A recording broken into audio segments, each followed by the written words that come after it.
கிறிஸ்துவுக்கள் மிக அன்பானவர்களே, தினம் ஒரு தூதன் மொழியாக உங்களை சந்திப்பதில் பெருமகிழ்ச்சி அடைகிறேன். இந்த நாளிலே உபாகமும் 8வது அதிகாரம் 3வது வசனம். அவர் உன்னை சிறுமைப்படுத்தி உன்னை பசியினால் வருத்தி, மனுஷன் அப்பத்தினால் மாத்திரமல்ல கர்த்தருடைய வாயிலிருந்து புறப்படுகிற ஒவ்வொரு வார்த்தையினாலும் பிழைப்பான் என்பதை உனக்கு உணர்த்தும்படிக்கு நீயும் உன் பிதாக்களும் அறியாதிருந்த மன்னாவினால் உன்னை போஷித்தார் என்று மோசே சொல்லுகிறார்.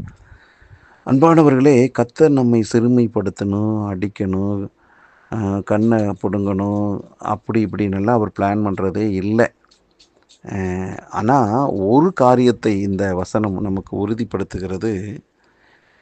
நமக்கு சில உண்மைகளை, அதாவது கர்த்தரின் அன்பை நாம் புரிந்து கொள்வதற்காக, அவரின் வாயிலிருந்து புறப்பட்ட வார்த்தைக்கு எவ்வளவு வல்லமை இருக்கிறது என்பதை நாம் உணரும்படிக்கு காரியங்களை நமக்கு உணர்த்துவதற்காக சில விஷயங்களை அனுமதிக்கிறார்.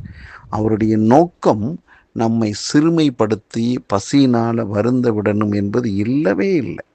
ஒரு நாளும் அவர் அப்படி நினைப்பதில்லை. ஆனால் அவரின் வார்த்தை எவ்வளவு வல்லமையானது என்பதை நாம் அறியாமல் இருக்கவே கூடாது.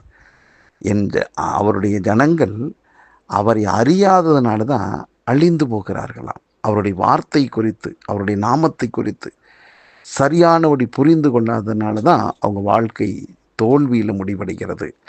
ஆகவே இன்றைக்கு நமக்கு ஆண்டவர் கொடுக்கிற ஒரு வார்த்தை என்னென்னா, அவரின் வார்த்தையில், அதாவது எவ்வளவுக்கு எவ்வளவு நீ நொறுக்கப்பட்டு கிடந்தாலும் அவருடைய வார்த்தையின் மேலே நாம் விசுவாசம் வைத்தால் அந்த குறிப்பிட்ட பிரச்சனை, அந்த வியாதி, அந்த நெருக்கடியிலிருந்து நாம் முற்றிலும் விடுதலையாகி ஜெயங்கொண்டோராய் நாம் எழும்ப போகிறோம்.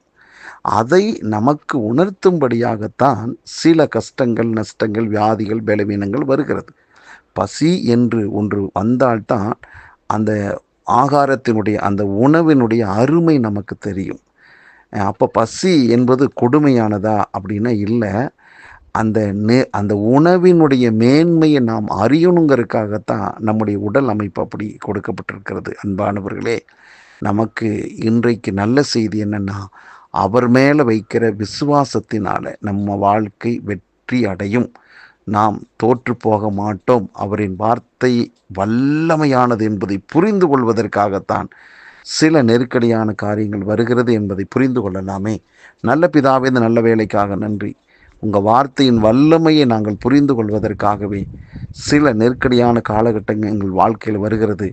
அப்படிப்பட்ட காலகட்டங்களிலே நாங்கள் உம்முடைய வார்த்தையின் வல்லமை புரிந்து கொண்டு அந்த வார்த்தையை பயன்படுத்தி வெற்றி காண எங்களை ஒப்புக் கொடுக்கிறோம். இதை கேட்டுக்கொண்டிருக்கிற எல்லாருடைய வாழ்விலும் வார்த்தையின் வெளிச்சம் உண்டாகட்டும், வார்த்தையின் வல்லமையை புரிந்து கொள்ளட்டும், வெற்றி அடையட்டும். இயேசு கிறிஸ்துவின் நாமத்தில் ஜெபிக்கிற நல்ல பிதாவே, ஆமென்.